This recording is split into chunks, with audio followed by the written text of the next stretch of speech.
Bhajan, you want to sing? Okay. Do it fast. Both are going to talk.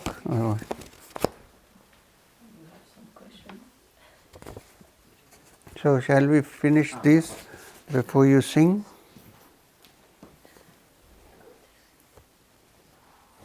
Hanuman Chalisa is not called Mahamantra. Who said that?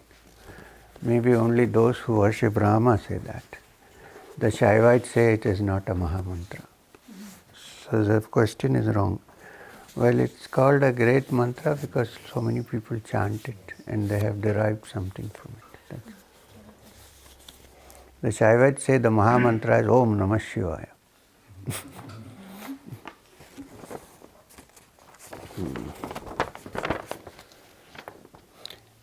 Is there a relationship between meditation, sadhana, transformation and the digestive system?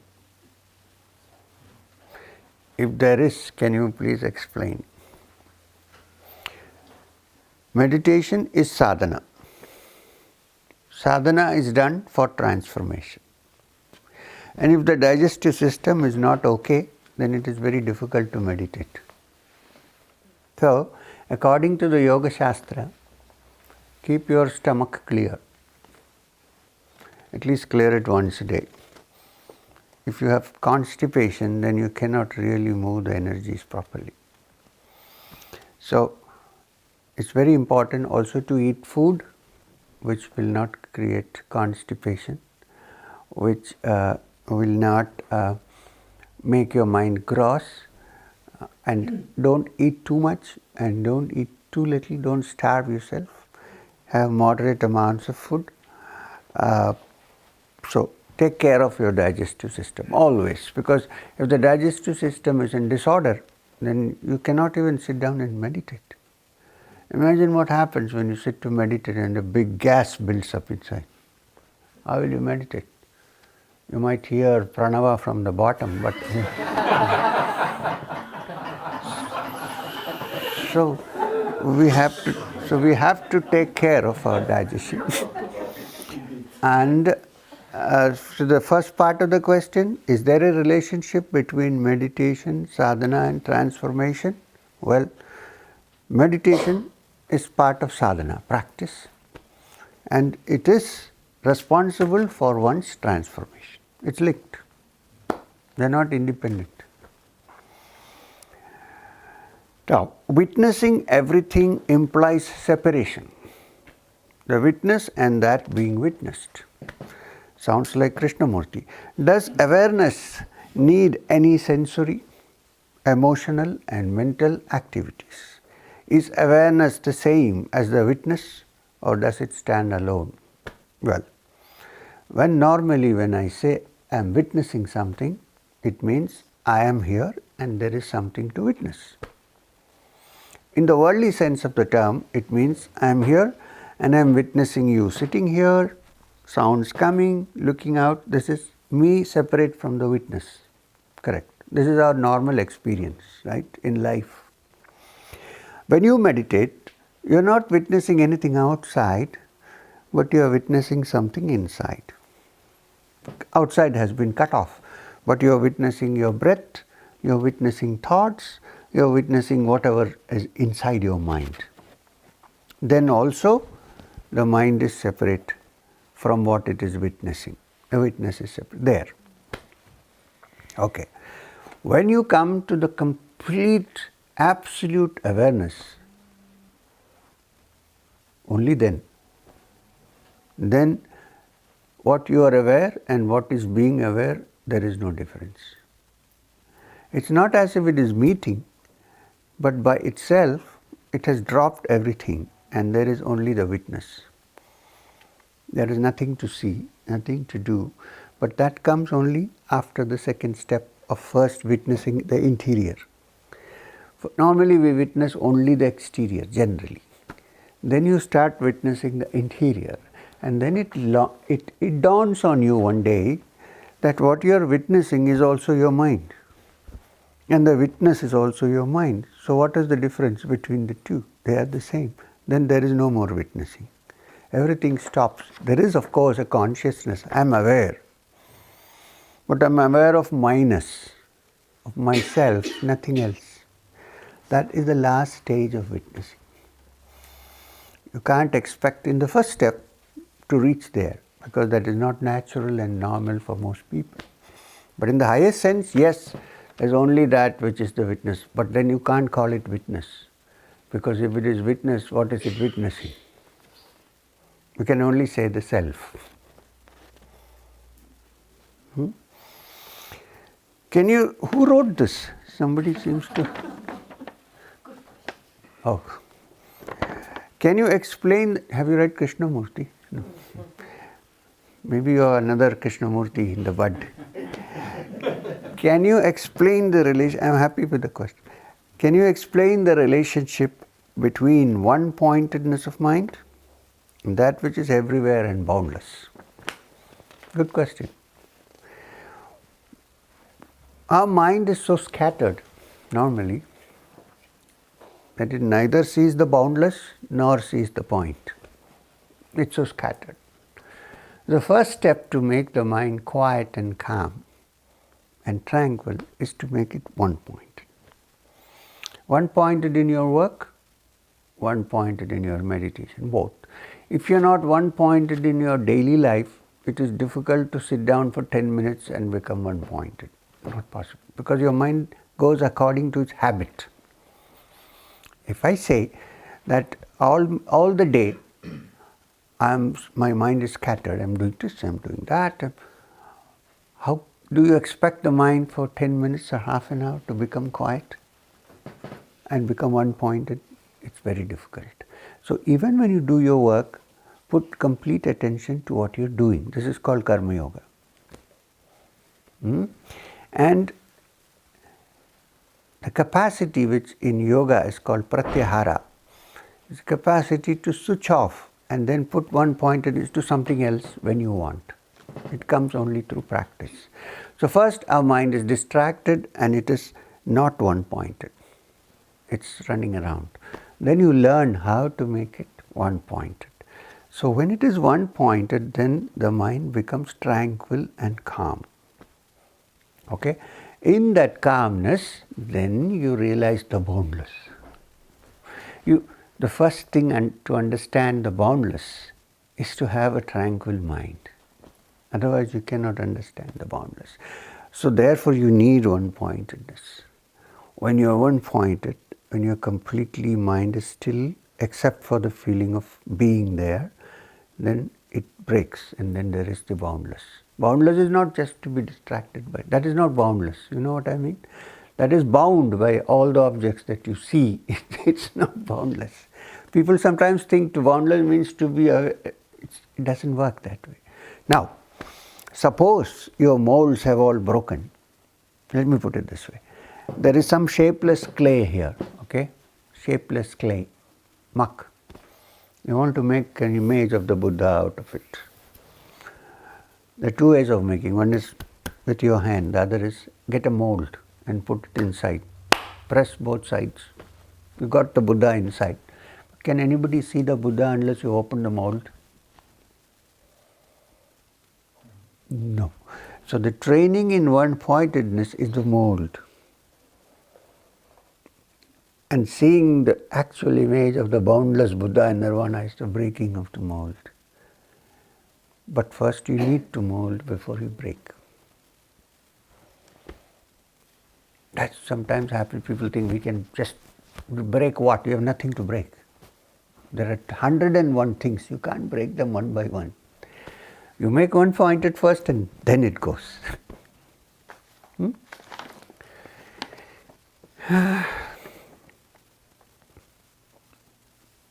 The mind has the capacity, the ability to imagine. Is there a relationship between imagination and creativity? Yes. The mind has the capacity to imagine. Animals are also very intelligent, but they cannot visualize. Cannot imagine, visualize. But they are there. They are there. They are? Animals. They are there. There means? I mean... They are intelligent. No, I mean, they are part of the creation. Of course, but they don't have the capacity to visualize. Of course they are part of it. Even the mud is part of creation. Not only a living animal, unliving things. Non-living things are also nobody created. I mean, anyway, that's a different question. So, the human being has the capacity to imagine, to create. And it is this imagination that becomes creative. When you want to build house, you want to build anything, you want something you desire, first your building is done in your mind. This is the creative energy, that imagination. Imagination can be plus and imagination can be minus. If imagination runs riot, then we are in trouble. If it is controlled properly and used, then you are moving forward. So imagination is a great tool. And perhaps this whole of creation that we see may be part of our own imagination, not some other being sitting and imagining. Because yesterday we discussed this matter. What we think something is depends upon our responses and our imagination. Actually, it may be something else. So everything is part of it. In a dream, you see a tiger chasing you.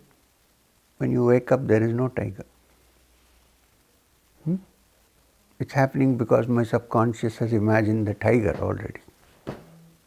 Correct? But when I wake up, it's not there. So who knows? In the dream, if you tell somebody you're dreaming, will he agree with you at that point?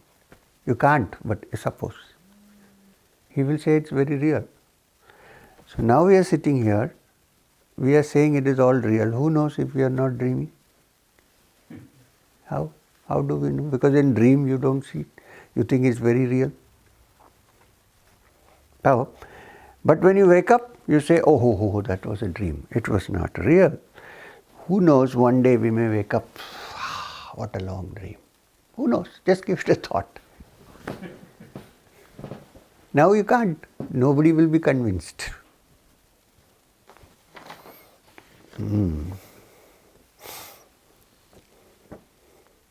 If there only is one of us, how can an individual, claim past lives? If there is only one, first of all, we don't know if there is one, there may be many, but suppose there is only one. So you are asking how can, that is because the individual has not understood that he is one. Till then there are past lives, future lives. The moment it is understood that there is only one, there is no past life, there is no future life. All thing is on, if you believe in past lives. Okay, let me tell you one thing. Even if you don't believe in past lives, suppose, for me it may be a fact, it may not be a fact, I can't prove it. So, suppose there is no past life, suppose. Can we all at least understand that what we are today is a result of 2 million years of genetic evolution? This cannot be denied.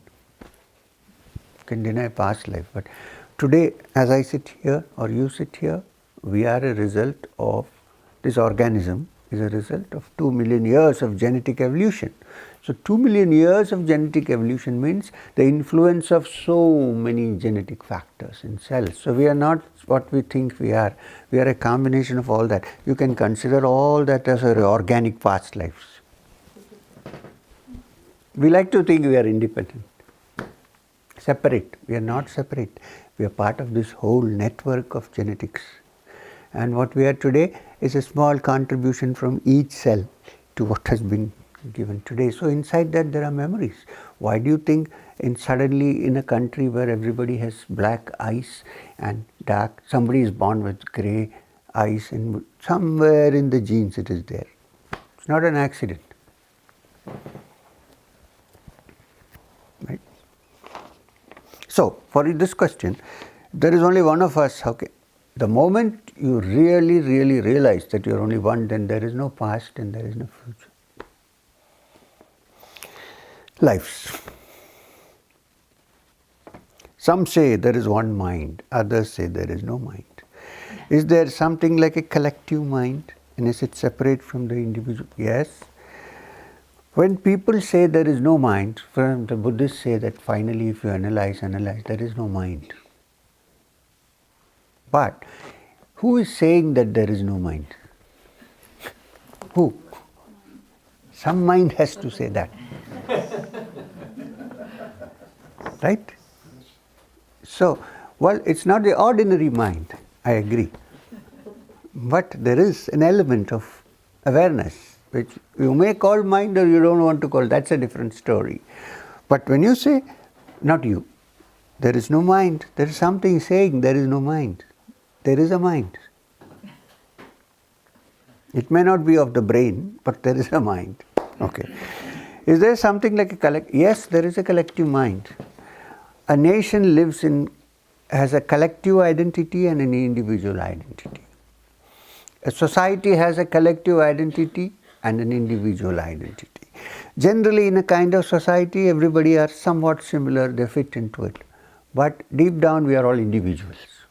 So there is both. There is collective mind and there is a separate individual. Both in different proportions in different people. Those who get completely caught up with the collective mind are those who can be manipulated by politicians, by gurus, by all these guys, because then the collective mind begins to act like a pack of hounds going to attack the the lamb. Because when it's collective, it can be easily manipulated. It's a kind of hypnosis, right? But an individual is one who says, let me think, I am not influenced by it. So there is a collective mind and there is an individual mind.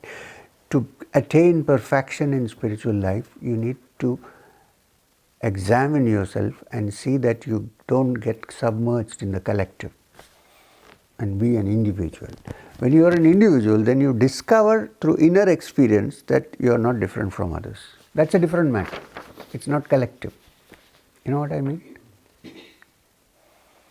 It's brave to stand up and say, I'm not part of this collective. How could Hitler commit so many crimes? Because he knew how to operate the collective mind. I don't think he was part of it. He was out. But gurus can also do the same thing. Watch out. Not me, but you.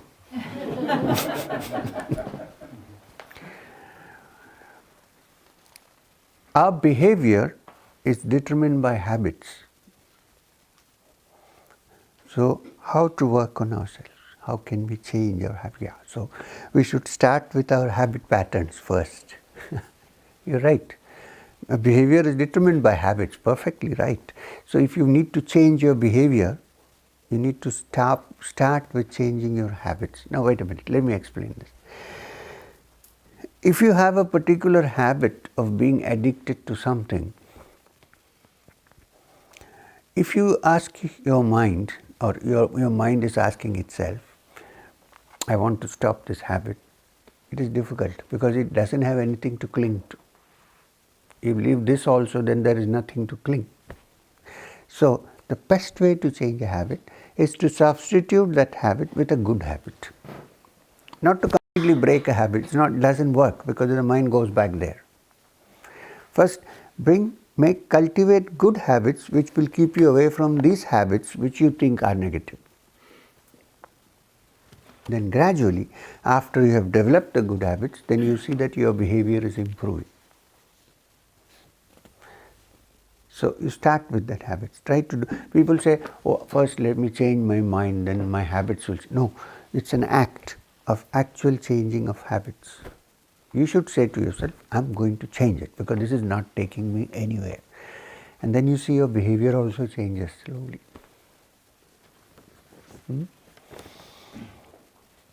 Good questions. Seriously. What does it mean when a teacher shares a drink with you?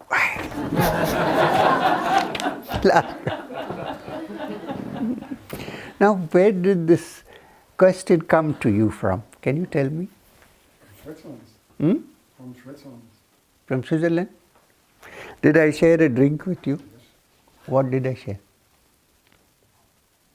You said, if I take a sip, will you drink it? What were you drinking? You were drinking coffee. And you took a sip. Well, let me explain. There's nothing magical here.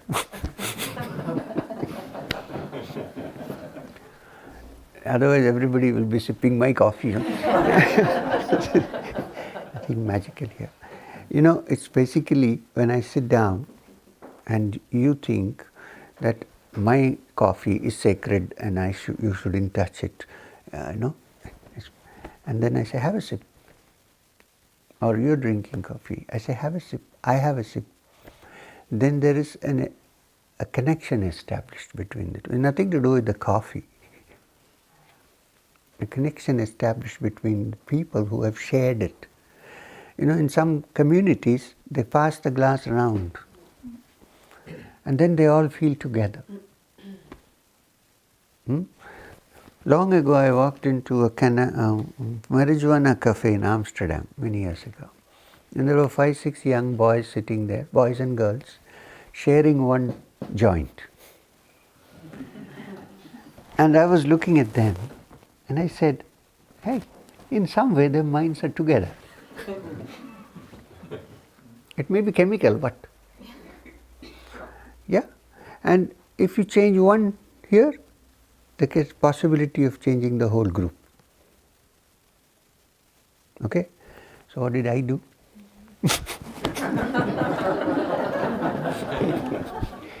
Having lived with Naga Babas in the Himalayas, this was nothing what they were doing. There was a small joint. The Naga Babas have a huge trumpet with their stuff. Somebody lights up a bum bole. So I thought I must join this group and tell them how they are, talk to them and tell them something. So I said, can I also share this? So they looked at me, old man, Indian maybe. Okay, bring a chair. So I took this from them. And you know how they will smoke it? Don't do it, please. This is for a purpose, for a certain, not for a habit. They were holding it like this. They rolled it up in some cigarette kind of thing and do.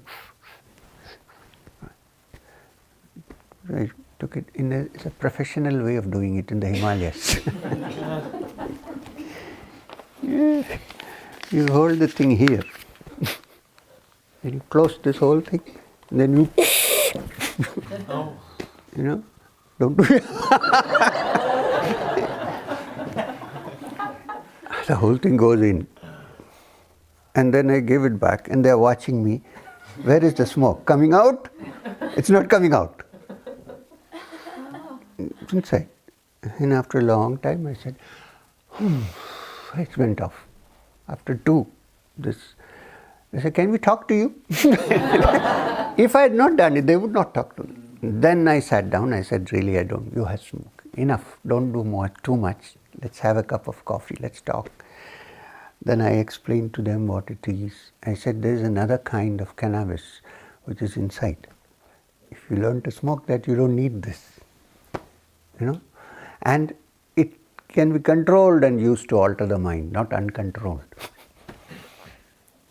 So we had a nice chat. So this is the meaning of sharing your coffee. If you were drinking whiskey, I may not have shared it. But you were drinking only coffee. So there is a sharing and a giving. It's for that I did. I think some effect has taken place in you. I feel. Yes or no? Yes. Thank you very much. And if somebody drinks without you knowing it? It's up to you. If you come to me and say, I want to do all that you say and you can read me like an open book, then I will know what's happening. If you don't, then I won't. But don't do that, because then you're always under my radar. It's not a good thing. We have a Google map. Leave it. Huh? A time will come when if you want to do that. But so now, let him sing a bhajan. He wants to sing a bhajan.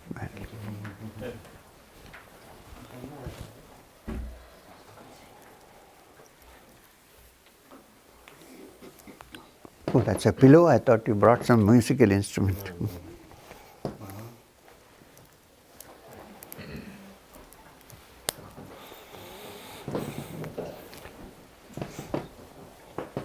It is Bhajan Guru Goraknath for his Sadguru, Guru Machindranath.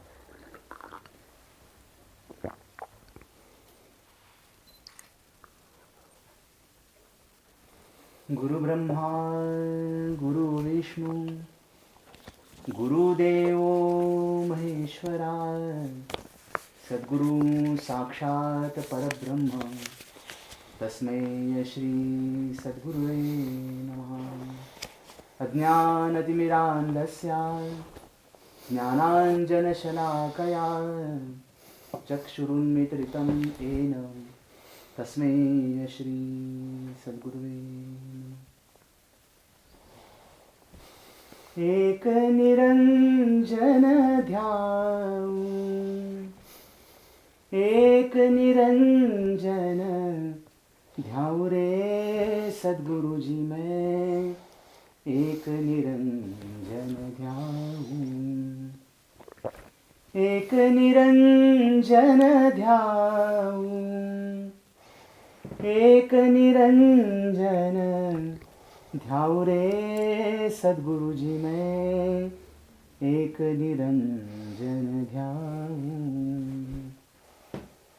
दर्द न जानू दुख न जानू रे, दर्द न जानू दुख न जानू, ना कोई वैद बुलाऊं, सद्गुरु जी तो वैद विनाशी, सद्गुरु जी तो वैद विनाशी, उनको ही नाड़ी बतलाऊं, सद्गुरु जी मैं एक निरंजन ध्याऊं, एक निरंजन ध्याऊं, एक निरंजन ध्याऊ रे सद्गुरु जी मैं एक निरंजन ध्याऊं। गंगा न जाऊं जमुना न जाऊं रे, गंगा न जाऊं जमुना न जाऊं, ना कोई तीर्थ जाऊं, 68 तीर्थ है घट भीतर, 68 तीर्थ है घट भीतर, उनमें मल मल नहाऊं, सद्गुरु जी मैं एक निरंजन ध्याऊं, एक निरंजन ध्याऊं, एक निरंजन ध्याऊ रे सद्गुरु जी मैं एक निरंजन ध्याऊं। कहे गोरख सुनो मछिंदर, कह गोरख सुनो मछिंदर, जोत में जोत मिलाऊं, सद्गुरु जी के कृपा आशीर्वाद से, सद्गुरु जी के कृपा आशीर्वाद से आगमन मिटाऊं, सद्गुरु जी में एक निरंजन ध्याऊं, एक निरंजन ध्याऊं, एक निरंजन ध्याऊ रे सद्गुरु जी में एक निरंजन ध्याऊं, एक निरंजन ध्याऊं। ब्रह्मानंदं परमसुखदं केवलं ज्ञानमूर्तिं द्वन्द्वातीतं गगनसदृशं तत्त्वमस्यादिलक्ष्यम् एकं नित्यं विमलम् अचलं सर्वदी साक्षिभूतं भावातीतं त्रिगुणरहितं सद्गुरुं तं Namami. Thank you.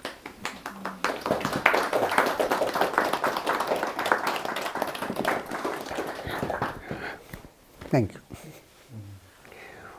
One correction, Sadguru is repeated many times. It means the Supreme Guru, not any human being who goes under the name of Sadguru. Clarify.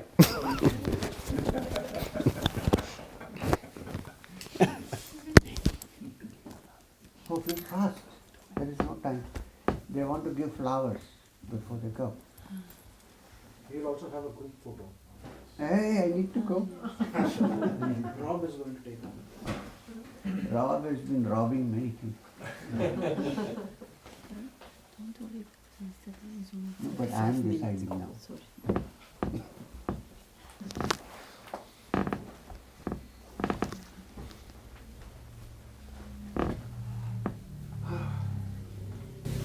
So, everyone, Srin, the retreat is over, but I think we had a wonderful time.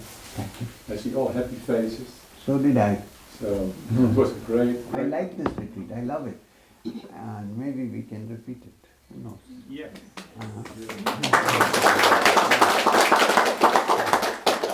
I also want to ask the staff to come in to thank them. Sure. Yeah? So You can give each to each, everybody. If they want to give me a flower. Pranams are not compulsory.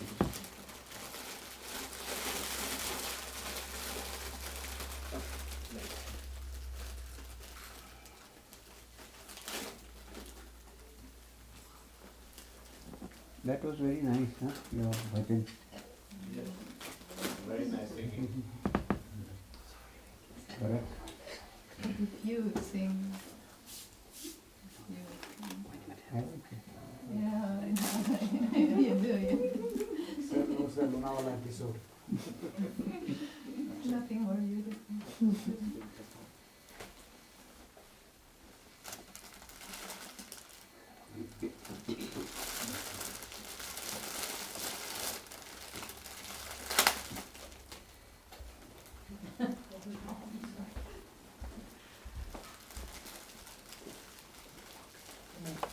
Please come. We want to thank Rob is our person. So he's thanking everyone. Come, please come. Please.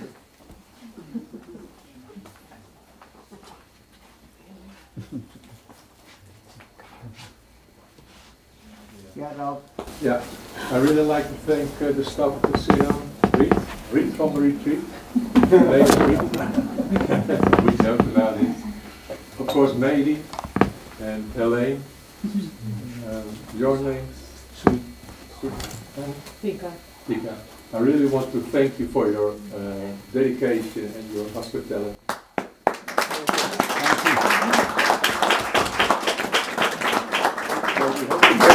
If possible, maybe in the future, we never know. Maybe we see each other again in this setting. Would be great. Thank you very much. I hope we behaved well. Okay here. Yes, quite well. We were like one family. Thank you. Thank you so much. Thank you so much. We learned so much of you. And yes, really. And we were delighted to take care of everything. And thank you for coming here. Thank you. We were like, I experienced it as we experienced it as one family. That's nice.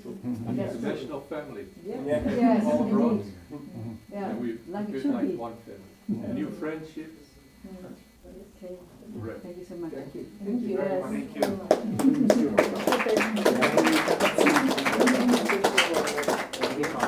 Okay, we can go. Okay, right here.